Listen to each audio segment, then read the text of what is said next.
What up, y'all? This DJ Illmatic back again. Daily Operation Episode 4, coming at you live and direct, straight from my crib, USA. And once again, we here to chop it up with you about all the gaming news going on in the world today. All right, we're gonna get right into it this week, y'all, because there's a lot of things I want to cover and talk about dealing with Gamergate and Anita Sarkeesian. Now, for those who aren't aware, Anita Sarkeesian is a female journalist, activist. She's been spending a lot of time recently talking about women's roles in gaming, not only in terms of women's roles in the gaming community and any kind of sexist or misogynistic types of things they face in the community as a whole, but also how the storylines or plot lines of games often perpetuate the same myths about women being helpless and needing men to come rescue them. And for her opinion, she's received a lot of hate. Reading an article on Polygon last week, they detailed some of the tweets she's received in the last week. Now, keep in mind, this wasn't the worst tweets from the last year, the worst tweets from the last month. This was a typical week and the tweets she received in that week. And reading these tweets, I was disgusted, confused, and saddened all at the same time. Now, in these tweets, you had numerous tweets of people telling her that I hope you get raped, or if you come to my city or town or country, I'm going to rape you, or I hope you die of cancer. Now, this is disgusting on every single level, but it's also confusing to me because I cannot understand how anyone could actually think something so vile and disgusting. Uh, in my younger days, I was in a relationship with a young lady, and I loved that young lady to death. And she played me out. She dogged me out. She played me like PlayStation. And anyone who ever been through anything like that knows that's a pain like no other. And even in the midst of all that pain and that sadness and that anger, not once, not even for a second, did my mind think, I hope this person gets raped. And that's someone that personally hurt me, personally wronged me. And you have people that are actually saying vile things like that, not to someone that personally did anything to them, but to someone who has a differing opinion in theirs. And so for that, them to actually, their mind to actually work like that, I honestly cannot understand how anyone's mind works like that. But it also saddens me. It saddens me because our culture of gaming has deteriorated to the point where people don't have the cognitive ability to have a discussion. These people lack the mental capacity to actually debate and counter any point she made. I'm not an expert on what she said. I have listened to my fair share of her videos and her arguments. And I'm not saying you have to agree with anything she said, but there's a way to go about handling that. And it saddens me that people don't have the mental capacity to actually sit down and debate these topics and discuss them and present their own point of view and counter the things she says. It saddens me that their mental capacity is lacking to the point where they have to resort to the most vile, repulsive types of things you can say to another human being. Now, if we get past all the vile, sickening, repulsive comments that are made about Anita Sarkeesian and look at some of the arguments made against her, we see one of the big arguments is that people are upset that they claim she hijacked Gamergate and turned it into something it wasn't. Now, for those of you unaware, Gamergate began when a small independent game developer, a woman, it was discovered that she had been having sexual relationship with a gaming journalist from a prominent gaming website. And so people screamed of conflict of interest. And so Gamergate began as a call for journalistic integrity in the gaming world. And so the claim is that Anita Sarkeesian hijacked this gaming journalistic integrity push and turned it into a push for better treatment of women or women's roles in gaming. And I will concede that point with one exception or one caveat, and that is that the reason she was able to turn it or hijack the movement, as people claim, is because of how the female game developer was treated and all the comments that were made towards her because of this.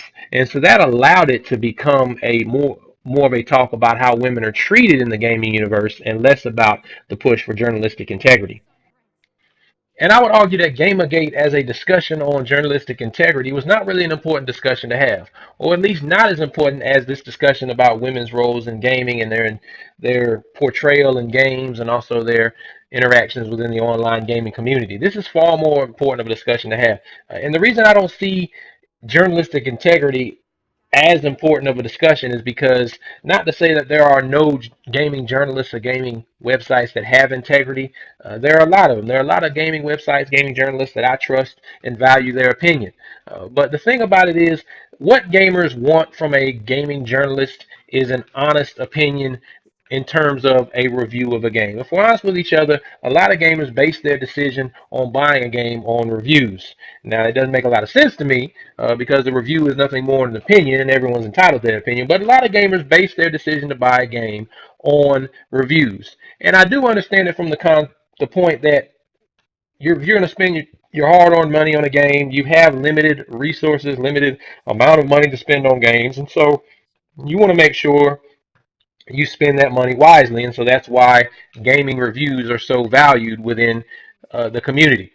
And so a gamer wants to know that when they read a review and that review says this is a great game, it's a must play, they want to know that that's an honest opinion. They want to know that they can trust that opinion, go out and buy the game, and enjoy it just as much.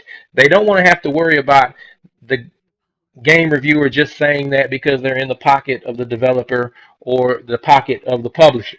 And so that is what the big push for gaming journalism, integrity and gaming journalism is, to make sure that these people are honest and fair with their reviews.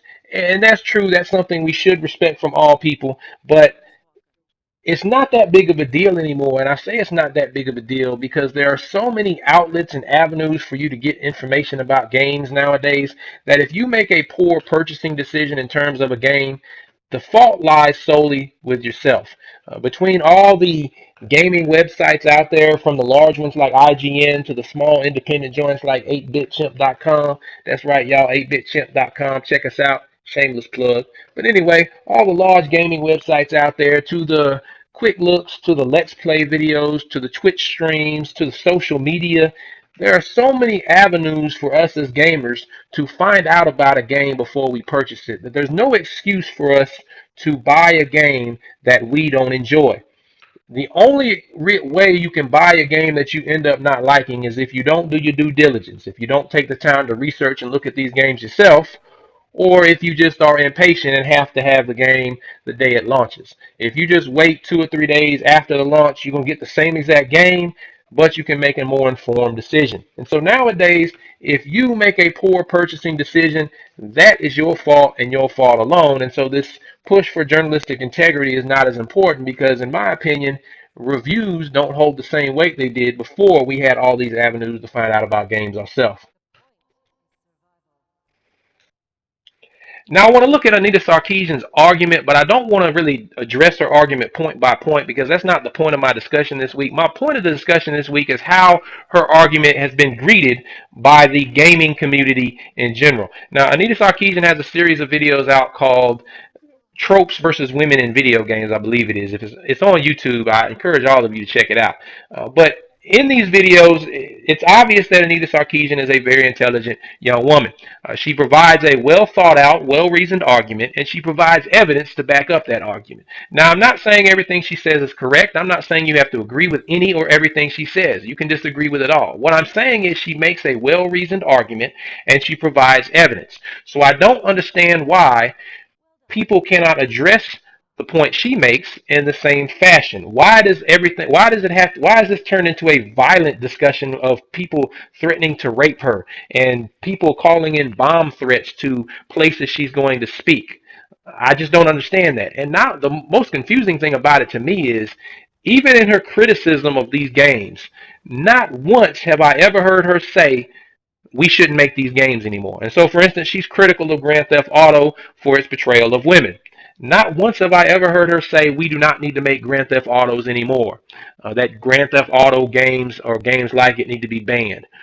My understanding of her argument is, okay, if we have these games that portray women in this light, I don't necessarily agree with it, but if that's how they're going to portray these women, let's also have a balance. Let's have diversity. Let's also have games that portray women in a more positive light. And so if we're going to have all these games that portray women as weak and needing constant rescuing by a man, let's also have games that portray women as strong individuals who can take care of themselves. If we're going to have games that portray women as sex objects and they're half naked in the game, let's also have games that portray women as intelligent individuals who are much more than just their looks or their body. That's all my understanding of the argument is, that gaming needs more diversity. And I have to totally and completely agree with that point. And I would argue that we need to take diversity even a step further, not just diversity in terms of more women in games or how women are portrayed, but we need more diversity in lead characters.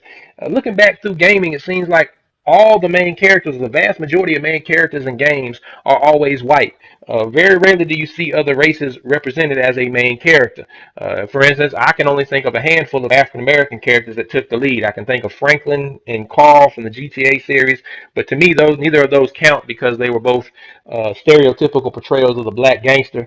And so, really, other than that, I can think of Prototype 2 and the DLC for Assassin's Creed Black Flag Freedom's Cry. And so, I find it interesting also that two games that used non-white lead characters, Assassin's Creed 3, which used a Native American character, that Assassin's Creed 3 is the most polarizing game in the whole series. And I wonder how much of that has to do with the character. Now, a lot of people that say they don't like the game say they don't like the lead character. Now, they don't come out and say they don't like the lead character because he's Native American. They have all kind of other reasons. But I find it interesting that they don't like the main character of the game. He just happens to be Native American. And then you look at Infamous Second Son, same thing. Criticisms of Infamous Second Son are the main character. Once again, the main character is Native American. So I just find that interesting. Now, once again, I'm not saying if you don't like those games, you're obviously a racist. I'm not saying that they're the perfect games. But I do think this is a discussion we need to have. It's interesting that both of these games are so polarizing based solely on the main character who is not white. Now, I don't pretend to know anything about game development, so I'm not going to sit here and say I know why these decisions are made or any of these decisions were made based on race. But I think this is a discussion we need to have, an open, honest discussion about how our game protagonists or lead characters chosen, and do game developers feel like if they don't use a white character, this can hurt sales, and does this influence how things are developed? All these things are things we need to discuss. I'm not saying I have the answers. I'm not saying I'm right. I'm saying this is a discussion we need to have, an intelligent discussion. And so I'm with Anita Sarkeesian when she talks about bringing more diversity to gaming. Now, the last point I want to make this week is that we as gamers need to stand up and put an end to all this foolishness. I want to believe that it's a small minority of the gamers that are saying these ignorant, incredibly ignorant things about raping and violence and all this other foolishness, but understand that this is affecting us as a whole because this is the image that's being portrayed out there in the mass media about what gamers are. And so we need to step up and put an end to these clowns. We need to let them know that this is not acceptable in gaming. I need to see more people speaking out about this foolishness. Microsoft and Sony need to step up as well. When someone files a complaint, they should be able, if someone sends you a message, you should be able to attach that message to your complaint and be able to handle it in an easier way instead of just counting up the number of complaints and there's some magic number you have to reach. And so, for example, I had a homeboy, shout out to my boy Hustle Man, playing Madden the other day. He beat a cat, and the cat didn't take the loss well, so he messaged him all kind of messages, calling him the N-word, calling him a monkey, this, that, and the third. Instead of just being able to file a complaint, my partner should have been able to forward that message to Microsoft, and right there, that's an immediate ban on your account. Now, that's not going to solve the ignorance in gaming. That's not going to make anyone less ignorant, but it will let them know that that ignorance is not acceptable in gaming. And if you want to be ignorant, you can be ignorant all you want, but you can be ignorant elsewhere. And so we as a gaming community need to stand up to all this ignorant foolishness and quit letting it slide thinking it's going to go away. We need to stand up to it. Anyway, I got to get out of here, y'all. This is DJ Illmatic. I'm running out of time. There's a lot more we can discuss in relationship to this. I might talk about it again, but right now I got to get up out of here. My time is short. So once again, DJ Illmatic, Daily Operation, Episode 4. Check us out, 8bitchimp.com for all your gaming news. We got that gaming flavor you savor, 8bitchimp.com. Holla at me on YouTube, like the video, subscribe to my channel, DJ_Illmatic. Leave me some comments. Let me know what you think. Holla at me on Twitch, DJ_Illmatic, and get at me on Twitter, DJ Illmatic23, no underscore, no space, all together, DJ Illmatic23. Get at me, I will get back to you. Once again, fat shout out to my organized gamers family. Fat shout out to all the female organized gamers. We inclusive. We got everybody in the clique. One time for Mafia, one time for Diva. Fat shout out to Brandon's wifey. But this is DJ Illmatic, Daily Operation. We out of here, y'all. One.